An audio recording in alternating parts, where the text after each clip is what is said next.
आप सभी भाई बहनों का आध्यात्मिक ज्ञानात्मक चैनल की संध्या बेला ज्ञान कक्षा में एक बार फिर स्वागत है। आज की चर्चा का विषय है चिंता। फिर चिंता से आगे ही हमने दो तीर लगाते हुए अवसाद लिखा है। अवसाद का अभिप्राय देखिए, एक बीमारी से है, एक मानसिक रोग से है, डिप्रेशन जिसको कहते हैं। और उसके नीचे ही हमने देखिए उसका इलाज भी बताया है। इलाज का अभिप्राय देखिए, अंधकार को भगाने का एक ही तरीका है, प्रकाश करो। प्रकाश का अभिप्राय क्या है? देखिए, हमने नीचे दो स्थितियां लिखी है। एक में लिखा है व्यायाम, और साथ ही हमने एक शब्द लिखा है सत्संग। व्यायाम का अभिप्राय देखिए, एक स्थूल शरीर के स्तर पर कुछ क्रियाओं से है, शरीर की एक शारीरिक मुद्राओं से है।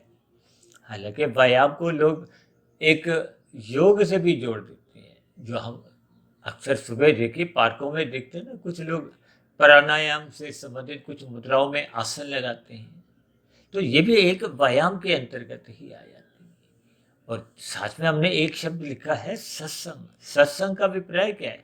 एक सकारात्मक स्थिति से है, एक सात्विक स्थिति से है, सत्वगुण अधिक संग करने से है, ब्रह्म मुहूर्त में उठने से है। यानी कि जितनी भी अच्छाइयों से जुड़ने का अभिप्राय आप सत्संग से ले सकते हो।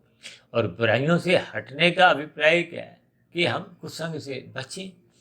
कुसंग को अक्सर मैं अपनी चर्चाओं में देखिए तमोगुण से तो जुड़ता ही हूँ, क्योंकि कुसंग प्रत्यक्ष रूप से तामसी स्थिति है। और अक्सर मैं देखिए अप्रत्यक्ष रूप से रजोगुण को भी एक कुसंग से ही जोड़ देते हैं, क्योंकि रजोगुण एक संसारी स्थिति है। जब संसार में मनुष्य घुसता है, और मेरा अपना एक व्यक्तिगत ऐसा मानना है, शास्त्रों को पढ़ते पढ़ते शोध करते करते, कि घुसता तो मनुष्य अपनी मर्जी से है, लेकिन निकलने की उसकी मनमर्जी से काम चलता नहीं। क्योंकि राशि स्थिति में देखिए 5 विषय भोगों की जो एक हथकड़ियां हैं, वो एक बेड़ियां बन जाती हैं। बेड़ियों का अभिप्राय क्या है? कि मनुष्य रजोगुण में रहता रहता तमोगुण में भी गिरता रहता है। और शास्त्रों में क्योंकि एक छोटी सी बात बहुत ही गहरे अर्थों में कही गई है कि तमोगुण से 10 गुना अच्छा रजोगुण है, रजोगुण से भी 10 गुना अच्छा सतोगुण है। इसी बात को आधार में लेते हुए मैंने देखिए सतोगुण से भी 10 गुना अच्छा विशुद्ध सतोगुण, जो कि आत्मा और परमात्मा के लिए कहा जाता है, उसको हमने अपना आधार दिया है। और परमात्मा की प्रेरणा से पिछले 20-25 वर्षों से ये जो हम 1, 10, 100, 1000 की जो चर्चाएं अक्सर करते आए हैं, भले ही देखिए यूट्यूब पे तो लगभग पिछले 4 वर्षों से हमने इसको एक वीडियो का एक दिशा दी है। उससे पूर्व हम देखिए व्हाट्सएप के जरिए या लोगों को मैसेज के जरिए, यानी कि अपने संदेशों के जरिए या एक व्यक्तिगत चर्चाओं में हम देखिए अक्सर 1, 10, 100, 1000 की ही चर्चाओं को आधार में लेते थे। और 1, 10, 100, 1000 का अभिप्राय हम आर्थिक दृष्टिकोण से भी समझ ही सकते हैं। अब मनुष्य अपने जीवन में देखिए 1 के सिक्के को तो महत्व नहीं देता, 10 के सिक्के को तो अब वर्तमान समय में कुछ विशेष महत्व नहीं दिया जाता, 100 के नोट को हम महत्व देते हैं, 1000 के नोट क्योंकि आजकल प्रचलन में नहीं, हम 2000 के नोट को महत्व देते हैं। तो इनका अभिप्राय क्या है? कि मनुष्य को अपने मिले हुए जीवन में तमोगुण को तो पूर्ण रूप से ही जीवन में निकाल देना चाहिए। तमोगुण का अभिप्राय देखिए नींद से भी लिया जाता है। हालांकि नींद को हमने देखिए सात्विक बनाना होता है, लेकिन अनीतिगत कार्यों से बचना होता है, निषिद्ध कर्मों से बचना होता है, समाज में जो एक बुराइयां हैं उनसे हमें बचना होता है। क्योंकि तामसी स्थितियां का अभिप्राय देखिए बुराइयों से ही अधिक लिया जाता है। ये पदार्थों का जितना अधिक हम संग्रह करते हैं, भोगते हैं, भले ही भोग आरंभिक स्थिति में देखिए राजसी माने जाते हैं, फिर ये तामसी बन जाते हैं। अब कितने ही ऐसे मनुष्य हैं जो राजसी भोजन खाते खाते फिर कब मादक पदार्थों का भी सेवन करना आरंभ कर देते हैं। और अब तो देखिए ब्याह शादियों में भी अक्सर आपको ये मांसाहार व्यंजनों की एक स्थितियां देखने को मिल जाती हैं। ये सभी स्थितियां आपके हमारे जीवन में भटकाव लाती हैं, आपके हमारे जीवन में अज्ञानता लाती है, अंधविश्वास उत्पन्न करते हैं। और ये सभी स्थितियां आपके हमारे जीवन में अंतोगत व फिर बाद में चिंता को एक अवसर देती है। आपके हमारे जीवन में देखिए जितने जितने ये भोग विषय बढ़ते जाते हैं, तो आपके हमारे जीवन में चिंता के भाव अधिक होते जाएंगे। बड़े बड़े उद्योगपति भी देखिए चिंताग्रस्त नजर आते हैं, और ऐसे कितने ही अमीर घरानों के लोग हैं, धनी लोग हैं, जिनके जीवन में ये देखिए चिंता ही बढ़ते बढ़ते ये अवसाद का, डिप्रेशन का एक स्थिति बना लेती है। और ये सभी देखिए अपने आप में एक रोग है। चिंता भले ही देखिए अल्पकालिक भी होती है। अक्सर हम देखिए किसी किसी विषय पे जब अटक जाते हैं, कुछ समस्या में अपने आप को एक स्थित पाते हैं, तो वो अल्पकालिक चिंता होती है। जैसे ही उसका हम निवारण कर लेते हैं, तो उस स्थिति विशेष से हम बाहर हो जाते हैं। लेकिन जब जब आपके हमारे जीवन में देखिए अवसाद बना रहता है, ये चिंता ही जब लंबे समय तक बनी रहती है, कभी कभी ये देखिए मोह के स्तर पर भी होती है।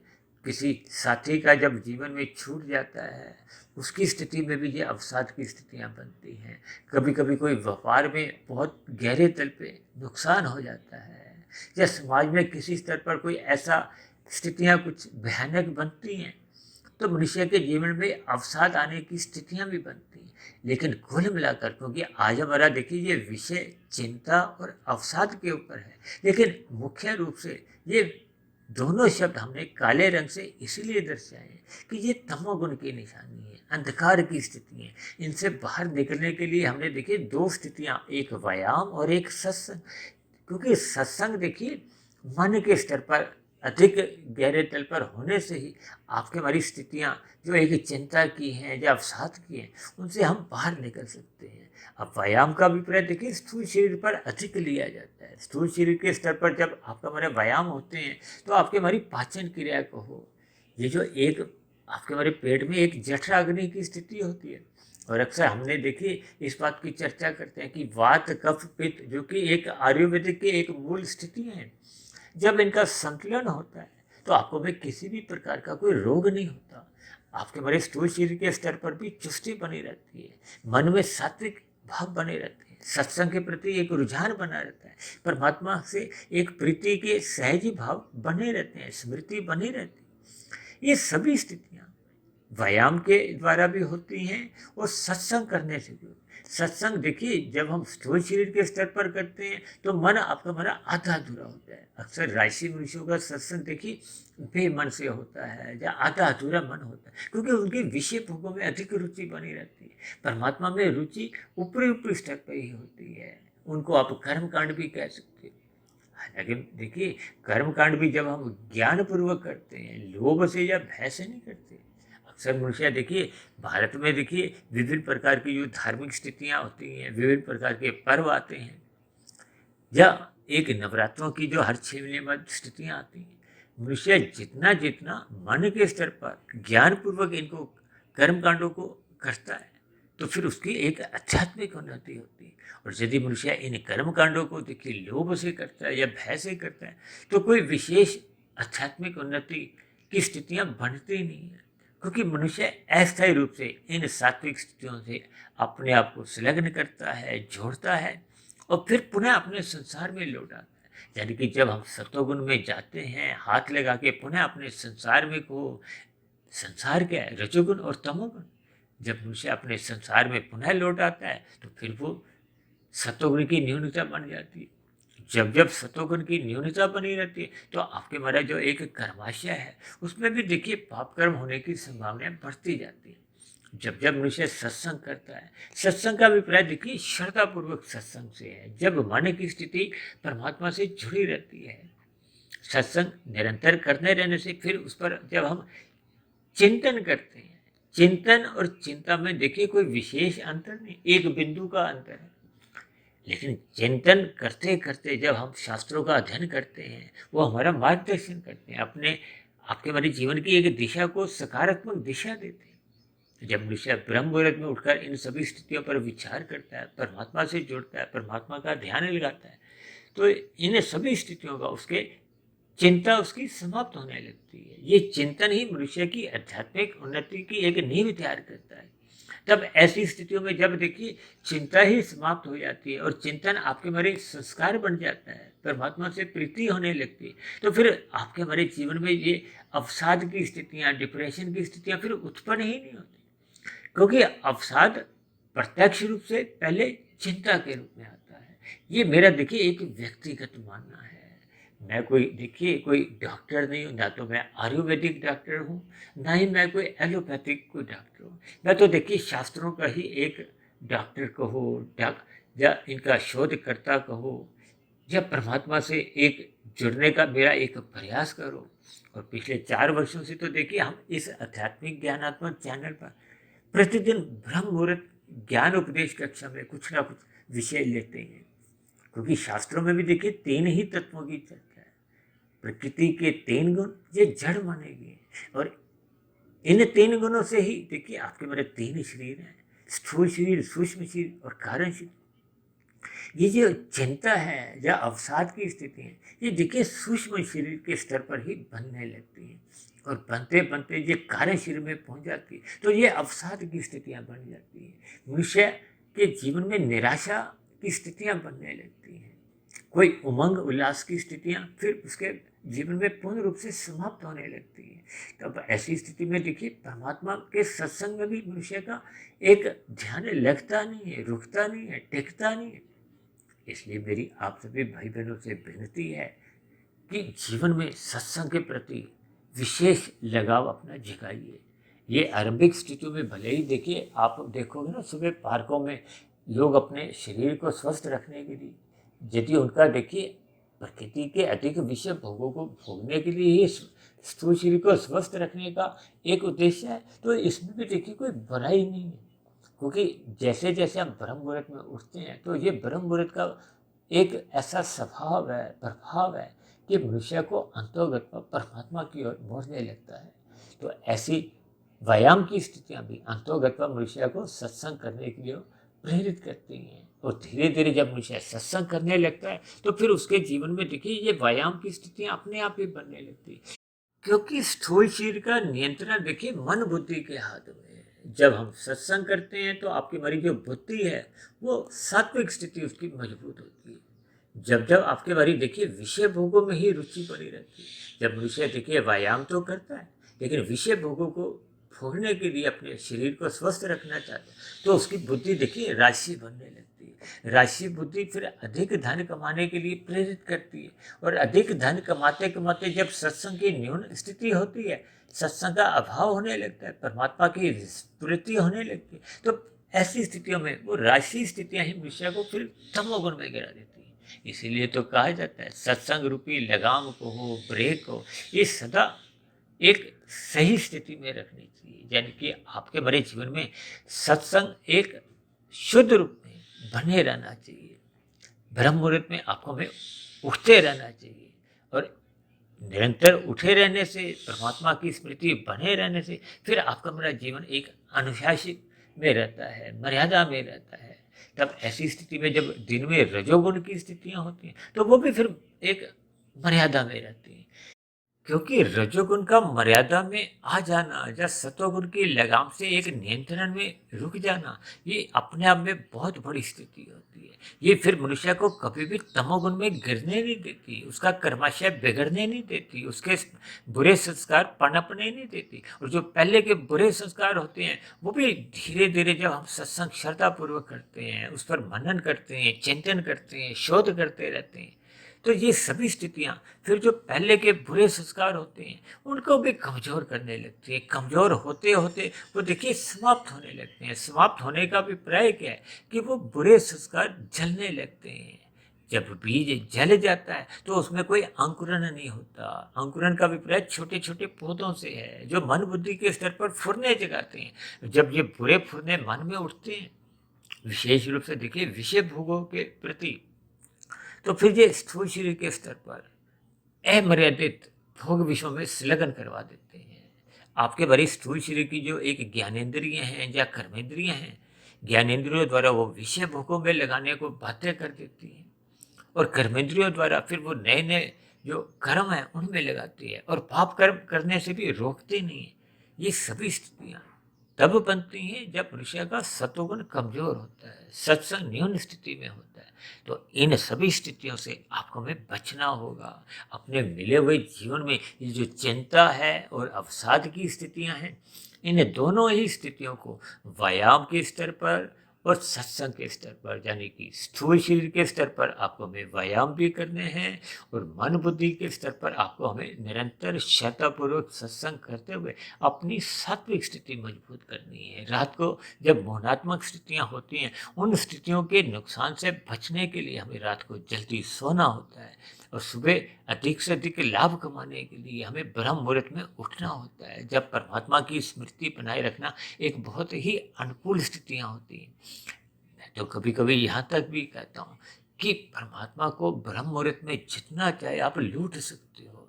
देखिए, दिन में मनुष्य रजोगुण में रहता हुआ संसारी लोगों को लूटता है, प्रकृति के साधनों का दोहन करता है, कुल मिलाकर अपने ही अधोगति की एक नींव तैयार करता है।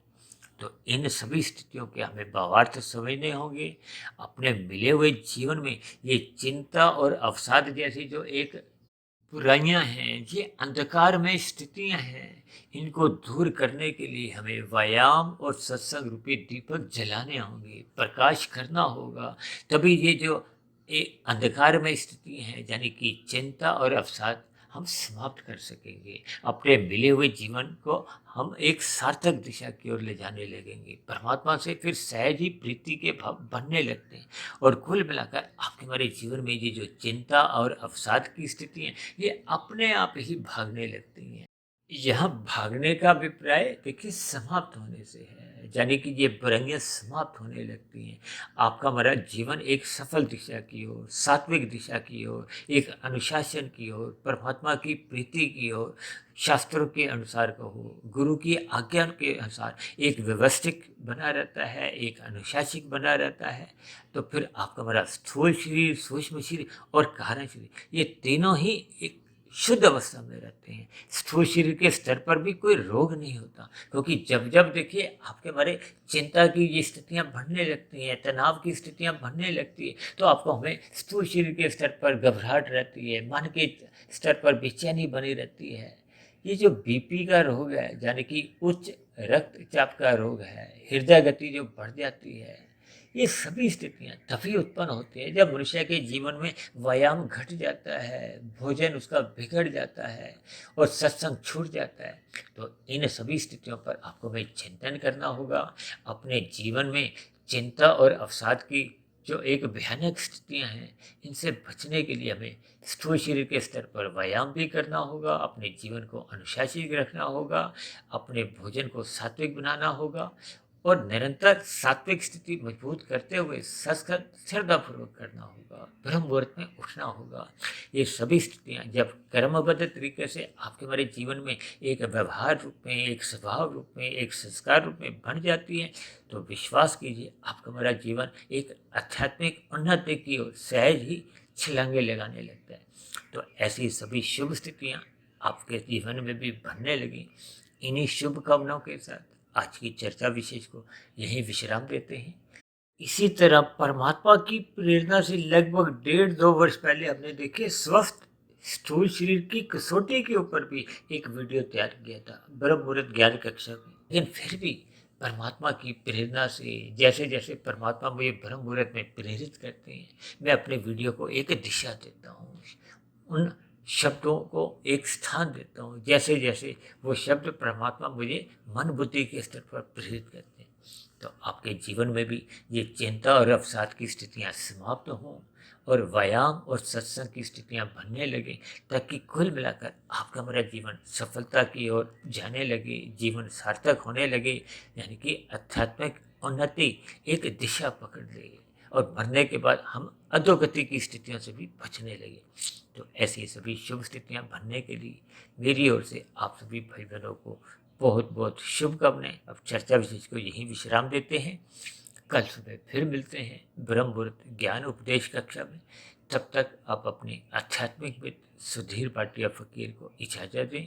आप सभी भाई बहनों को बहुत बहुत शुभ रात्रि, और सुबह ब्रह्म मुहूर्त में उठने के लिए मेरी ओर से आप सभी भाई बहनों को बहुत बहुत शुभकामनाएं।